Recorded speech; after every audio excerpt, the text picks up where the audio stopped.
How should homeowners prepare for a roof leak insurance claim? A lot of homeowners think they should call the insurance company first, but preparing properly before filing can make the process much smoother.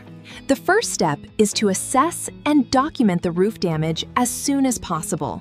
Take clear photos and videos, review your insurance policy, and understand what your coverage includes before filing the claim.